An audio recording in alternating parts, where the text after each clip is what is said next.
Do you or someone you know have a problem with drugs or alcohol? Stay tuned because today's guest is going to be telling us all about her journey from addiction to recovery and the amazing life that she is living now.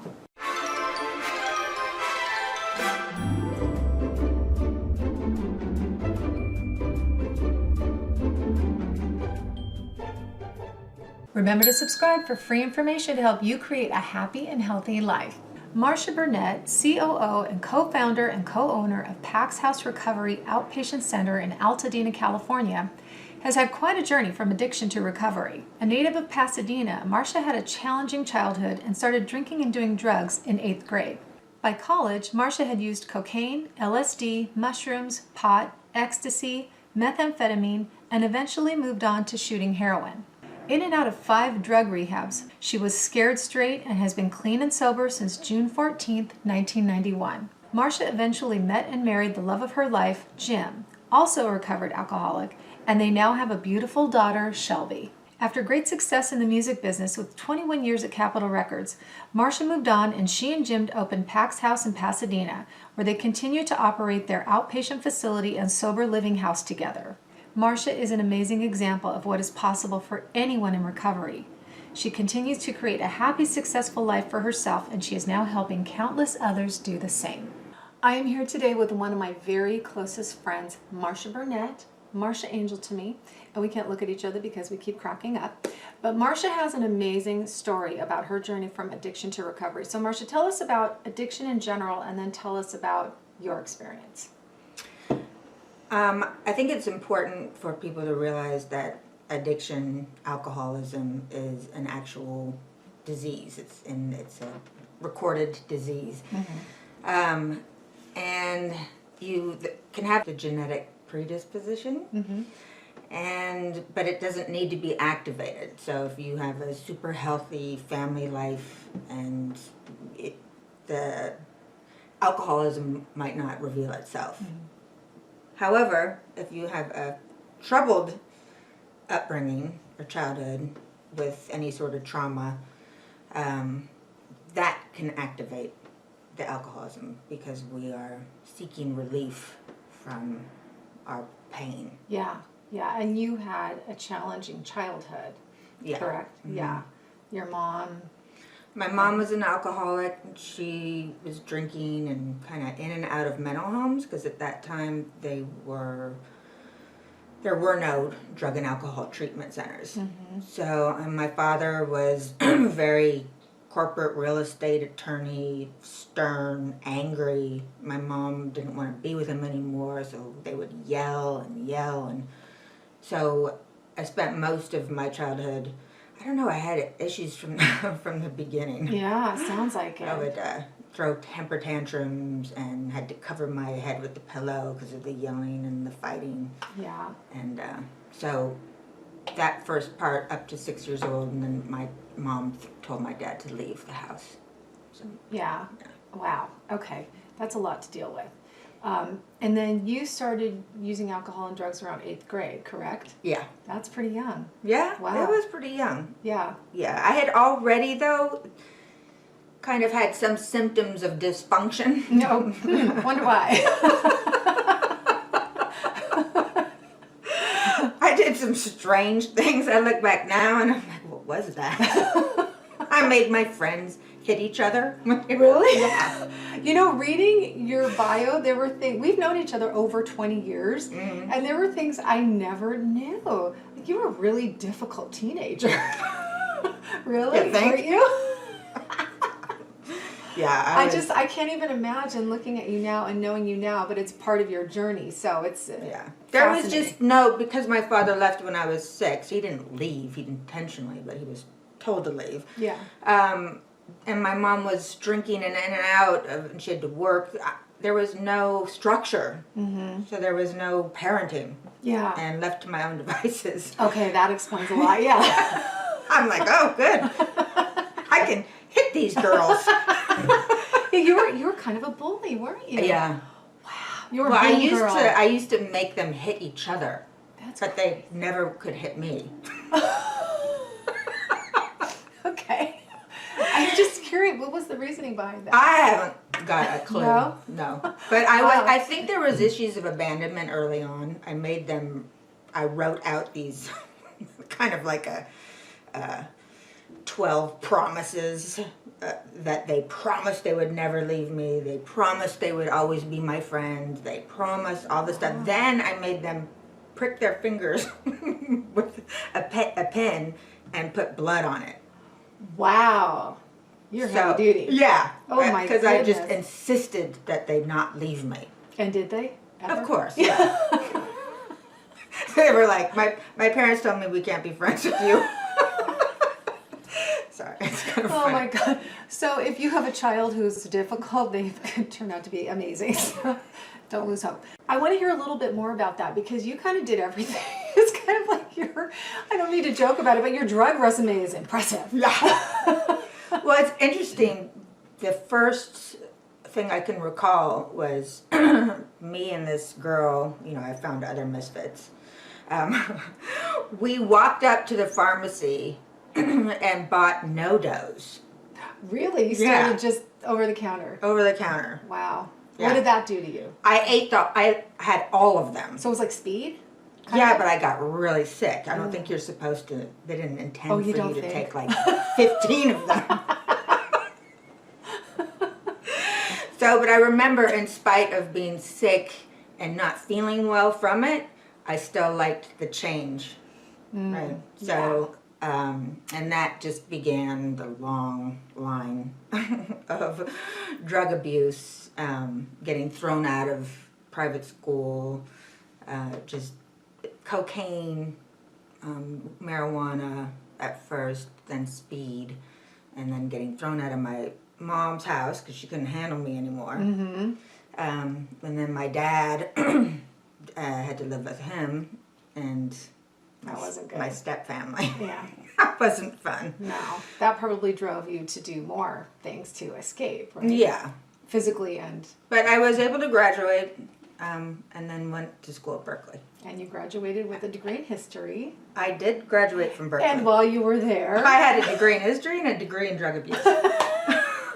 I don't mean to be laughing so much, but you know what? You kind of have to laugh about it, and I want you all to learn about this in a more humorous way. Yeah, because I have 28 years of recovery, it's healthy for us to laugh at it. Me and my husband laugh at it. I mean, it's crazy, it's insane, but the amazing part is that you have two lives. I have two lives, right? So one life was filled with addiction, confusion, depression, not wanting to even be here anymore. And then the second half has been amazing journey. But wait, I feel like we really need to complete your college degrees. So everybody knows the extent of what you were doing and where, if you're doing one or all of these, how it's possible to come back from that.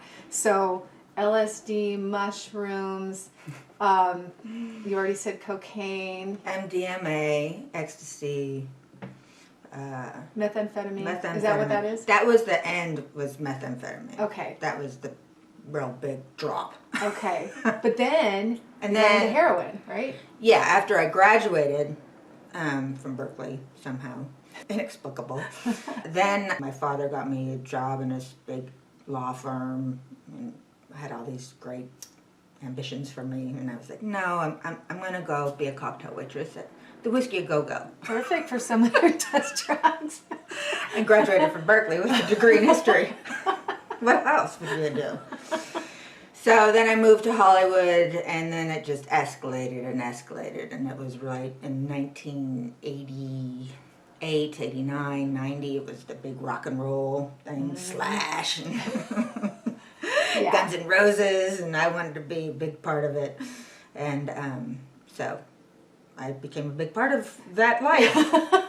Yeah, you did. But the interesting part is it went from rock and roll and what you think might be glamorous to just laying in my bed at my mom's house where she allowed me to move in because I got thrown out of the one in Hollywood. Oh my God. Laying there in my bed, I shot heroin. I'm not going to try to candy coat that. Yeah, why not? No, this is all about being honest and real. Yeah. I would shoot heroin and use meth and didn't really do much else but just stay in that room. But I remember toward the end, because I was in and out of treatment centers, I went through like 4 different ones. They were all really cushy, nice, beautiful lakes. I'd feed the ducks, and that was wonderful.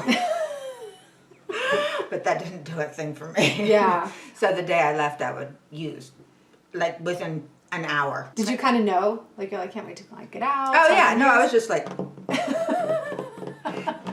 But my dad said I couldn't have my car if I didn't go.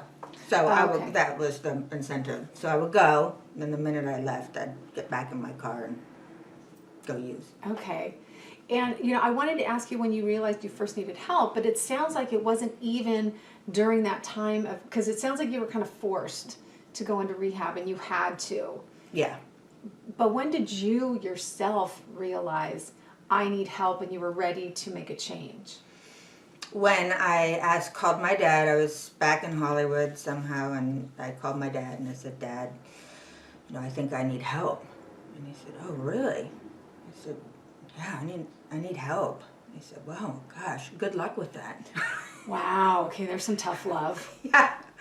And I was like, Dad, yeah, please help me. And he's like, well, you know, and he said, your ship is going down and I'm not going down with it. Oh, harsh from a parent, but necessary, right? Necessary. That was your wake-up call. Yeah, right? and he said, I'll give you $2,500. Your mom will give you $2,500. You can go to this county-funded Tarzana treatment center, and don't call me if you don't get better. I never used again. That's pretty amazing. So that was what it took for you. Yeah, it was not the same cushy type of places that I had been to. It was like a dorm room of 13 usually parolee women. Yeah. One was threatening me, and I was like, you know what? I don't think I'm fit for this. Yeah. I gotta do something. So was that your rock bottom? Okay, because a lot of people, it's, you know, they've used so much they end up literally in the gutter or something like that. But yours was your dad saying, I'm out. I'm out. That's scary. Yeah, it was scary. But you have been sober 28 years. I'm like, Marcia, I'm so proud of you. So how has your life changed during that time over those 28 years? I know it's a lot. Yeah, that's a lot. I know it's a lot. It's a big question. Well, you know, let's break it down a little bit. You got out, and you eventually got your job at Capitol Records, which is where we met. I was actually using at Capitol Records. You were? Sorry. Oh my God. But I was for my first 5 months there. And then I went, that's when the last treatment center was, the Tarzana treatment center. Okay. And God, okay. But I told them that it had been because of an eating disorder. Okay, which you were dealing with. But the interesting part, because I wasn't dealing with it as much as when I left the treatment center, because then I refused to eat and went down to 85 pounds. Oh my God. That was after I got clean. Oh my God. So people I'd be walking in Hollywood, and people would be like, they would just point at me, because but I refused to eat. It was like the only way I had any sense of control. Oh my goodness. Yeah, because I forgot to mention the anorexia in there. So that was right along with the drugs, right? Yeah, well, the drugs helped me not feel so concerned about the weight. Okay. So it kind of helped me. The drugs helped me not starve myself to death. I was more relaxed and I wasn't as uptight, but when I got clean, it just went severe. One of the things I wanted to ask you is it common for someone to exchange one addiction for another, like getting addicted to working out? Working out was one. I worked out constantly. You were always at the gym every day at lunch. Constantly. So, yeah, then exercise, not eating.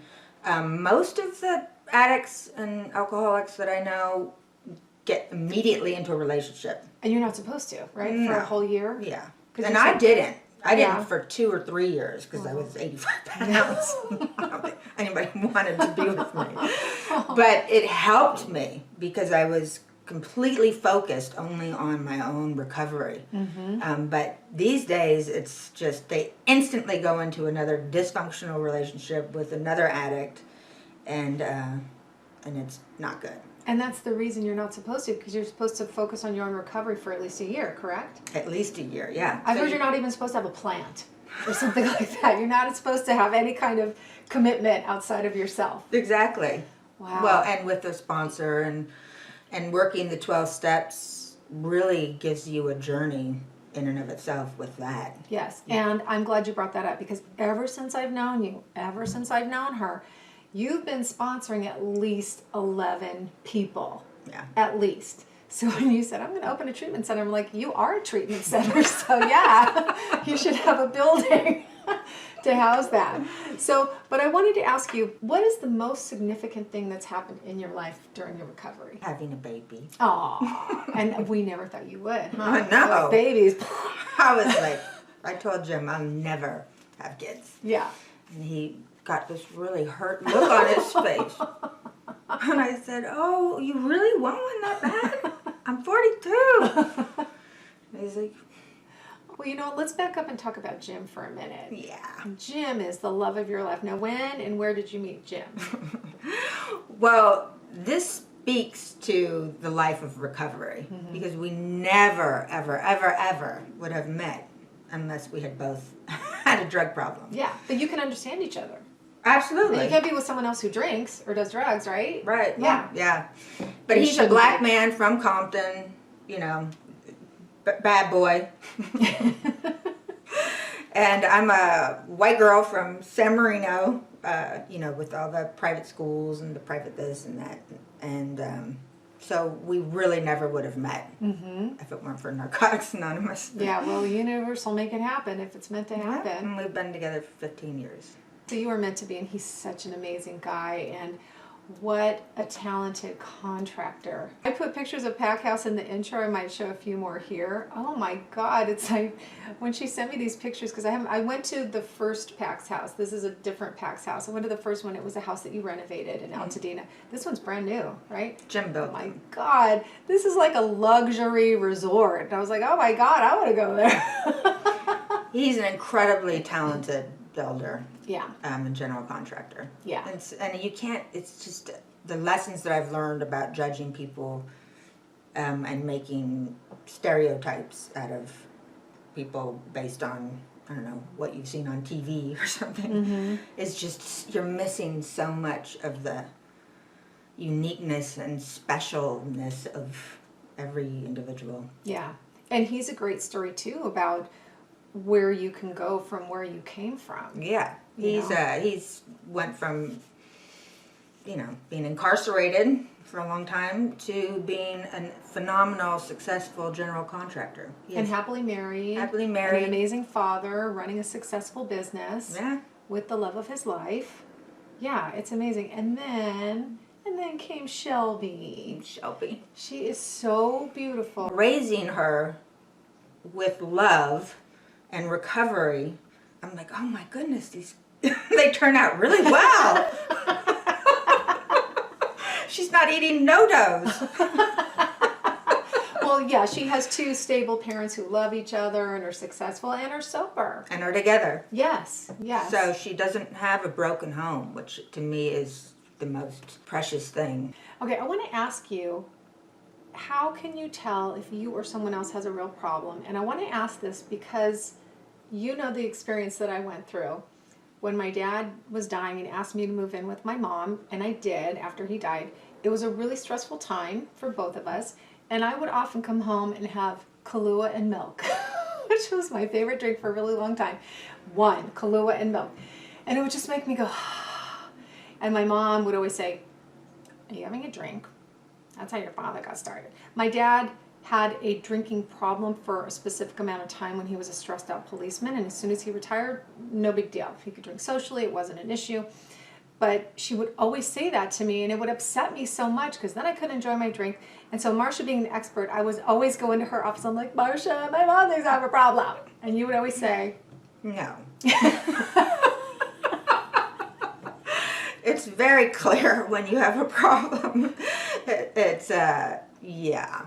I think when addiction, when you are doing something that you know is going to hurt you and you continue to do it anyway, that's when you can realize that you are caught up in the web of addiction. Okay. You know, the thing that I've joked with you about for many years, but it's real, is sugar addiction. And it's the only thing that I can really compare to that, although it's not really comparable, but you understand what I'm saying. I know I'm addicted to it, and when I have it, my brain gets happy. My brain gets happy just thinking about it. When I have it, I want more. There's food addiction and sugar addiction. What do you think about those kind of addictions? They're difficult. They're really difficult. They're more difficult because you have to eat. Yeah. So, which I stopped eating. Yeah. And then I had to learn how to eat, but not eat enough that it scared me. Not eat too much. So having that self-discipline, and for me it was asking a higher power for help. Yes. Because I can't do anything in and of myself. I mean, that's not to be self-deprecating. Yeah. It just means that there's a higher power that guides me. That's the first step, right? That's the first step. Yeah. Well, no, actually, that's the second step. Oh, what's the first one? That you realize you're powerless. Okay. And then the second one? Is you come to believe that a power greater than you can restore you to sanity. Okay. Now, what if I don't want to get over my sugar addiction? Then you don't want to. I've managed it, and I'm not missing work or Exactly. driving erratically. Then you would stop beating yourself up for it. Thank you. Thank you, I will. Thank you, Marcia. So where can people turn if they know they have a problem? That would be Narcotics Anonymous, Alcoholics Anonymous, Cocaine Anonymous. And if you needed detox from drugs or alcohol, you could go to an actual residential facility that provides subacute detox. And we used to have clients stay for 30, 60 days. The longer the stay, the more hopeful it is. However, the insurance companies they started to have a problem with doing that, so they would cut it really short. Oh, so that's a shame. Yeah. Because a lot of people might do what you did. Like, TikTok, I'm out. I'm going to start using again. Did that because happen? it takes it. Well, for me, it just took a really bad bottom. Yeah. Where you just like, I'm either gonna kill myself or I'm gonna do something different. But a lot of people come in because their parents want them to, or their spouse wants them to, and then their motivation isn't as deep. Yeah. Because they're doing it to, appease someone, or they've been forced to do it. But you have a very high success rate for the people that have gone through your program. And I'm gonna leave the website here, and you can go. There's a really beautiful video on the website that's really illustrative. It shows a lot of people who have recovered at Pax House, and I think it's an amazing thing. Pax House. When did you open that? Tell me about the conception, how this came about. Well, I was working at Capitol Records with you for a long time. Yes. And it was mechanical licensing, and so it wasn't, No, it wasn't creative. it wasn't like super fulfilling. It wasn't your life No, it was not. purpose. Right. So I was, and then the music industry, once the internet came up and going, just kind of evaporated. So I think it shrank by like 80%. Yeah. And I wanted out. I wanted to get out. Yeah. So I asked them to see if I could get like the, severance package. Like, I'm willing, because I'm I got willing. laid off. When did you get laid off? I asked to be laid Okay. off. When did they That release was- you? That was the very end of 2010. Okay, because I got laid off in 2008. Okay, so 2 years later. Yeah. And you got out, and you got your severance and all that. Mm-hmm. Yeah. But awesome. that severance was what actually helped us be able to start PAX. Wow. Okay. Because then I was getting a paycheck still every month for the first, 16 months. That's amazing. Yeah. Yeah. So thank you, Capitol Records. Yeah. Thank you. You're helping people recover from addiction. Yeah. So we were able to take that time and build an amazing treatment center. We love our life. We're living. We're having fun. We are celebrating, and I don't know if you can celebrate and be using drugs at the same time. Yes. It doesn't go together. There's nothing to celebrate because the whole entire time I knew, wow, I'm really destroying my body. Yes. I'm destroying my mind, my body, all of it. My life, my relationships, all just deteriorated in front of me. Yeah. And it was sad. Yeah. I started to recognize just how sad of a person I had become. Yeah. So in recovery, we celebrate. We're like, woo! And it catches on. So we have a lot of clients that have just emulated us, and they're doing great. I mean, we have a ton of clients now that have 8 years, 6 years, 5 years, just all along. And most of them worked with us until we had to close the residential. Yeah. And that was just because of the industry itself got a little corrupt. Yeah. I wanted to ask you too, because I know part of this came about from your internal work. We have been talking about law of attraction for years and spirituality. And if you've heard me talk about having a venting buddy in past videos, Marcia was my venting buddy. If we got upset about something at work or somebody got on our nerves or whatever, I am like, do you have a minute? It's like, yes. So we would just go vent to each other and be done. Tanna was the one who brought me, what was the first book you brought me? Abraham? Oh, well, maybe before, because we've been talking about this stuff way before. Probably Louise Hay. That's the one that Louise Hay. Yeah. Abraham, and then it just... Wayne Dyer. So we Wait, called... we have to tell this because this is so funny. When I had gotten turned on to Abraham, actually it was a few years later, and I said, do you know who Abraham is? And you were like, does he work here? I do remember that. I had no idea, Abraham. And I read it and I was like, woo! So what we call that now in psychology is bibliotherapy. Yes, and Marcia is getting her master's. In psychology. At 54 years old. So accomplished. I'm so proud of you. Thank you. But anyway, go ahead. But no, those spiritual books have rewired me. It really did. And boy, she has put it to good use. And when she sets an intention, it happens. And she's a really powerful example of that. And this is one of the reasons why I wanted to interview you, because look where you came from and look where you are now in this amazing life. So if you are dealing with addiction, you know somebody who's dealing with addiction, this is a great example of where your life can go. You can be happy and healthy and successful and have a happy marriage and a beautiful child and a successful business. It is all possible for anybody. Anybody. Regardless of what your situation is or what your past was. Exactly. So tell us about some of the services that you provide at Pax House. Since we've closed the residential part, we have a sober living where recovering addicts can live and have support amongst each other, and they're required to go to outside 12-step meetings at night. We have outpatient services where people come, and we have group facilitators.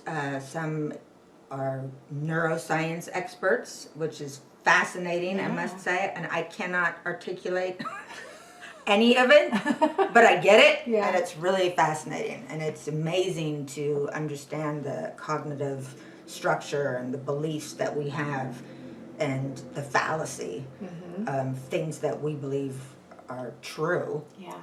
And when I realized, no, that's not the truth, that's just your belief. That's when I found freedom. I'm like, wow, so I don't have to believe that.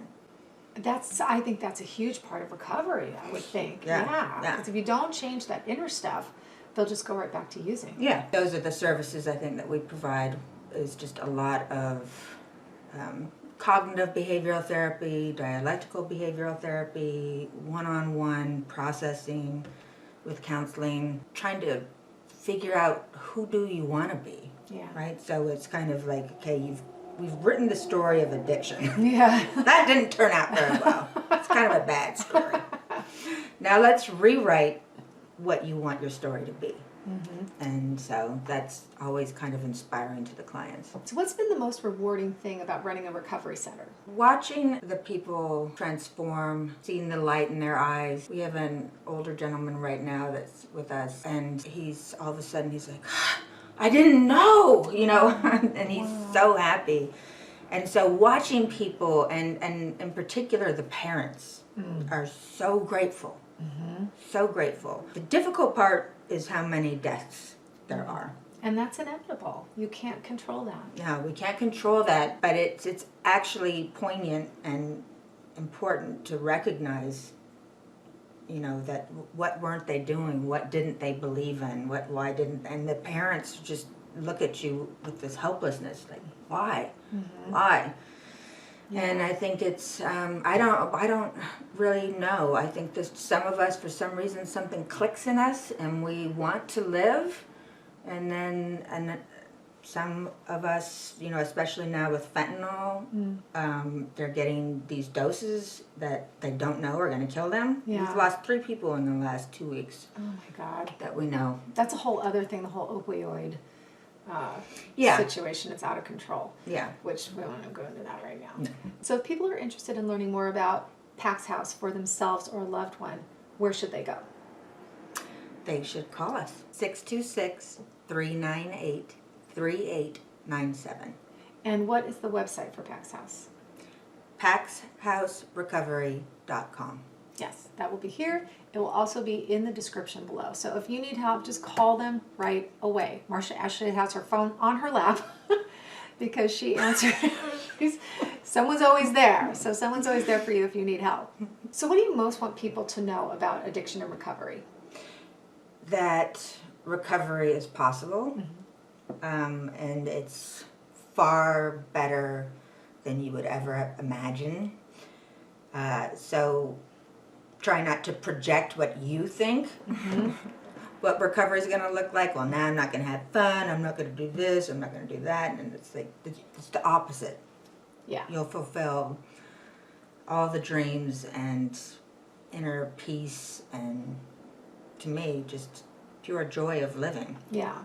Addiction is not living. Again, I cannot say it enough that you're such an amazing example of that. This is all possible for anybody. But I'm so happy that it happened to you. Thank you. Because I love you so much. I love you so much. Oh my God. Okay. Thank you for joining us for this very important message this week. And just a reminder to subscribe to my channel and hit the bell to be notified every time I post a new video. Marcia Angel, thank you so much for being here and sharing your story. I know it's going to help a lot of people. I really appreciate it and I love you so much. Thank you for having me. I love you so much, Tan Angel. Thank you so much for watching and I'll see you next time. It's harder interviewing friends because we crack each other up. Okay, I goofed up because I talked when you were talking. We'll get through this. What time do you have to leave? Okay, and there are all the bloopers for the end right there. Okay, that was it. We're good. Woohoo! Peace out.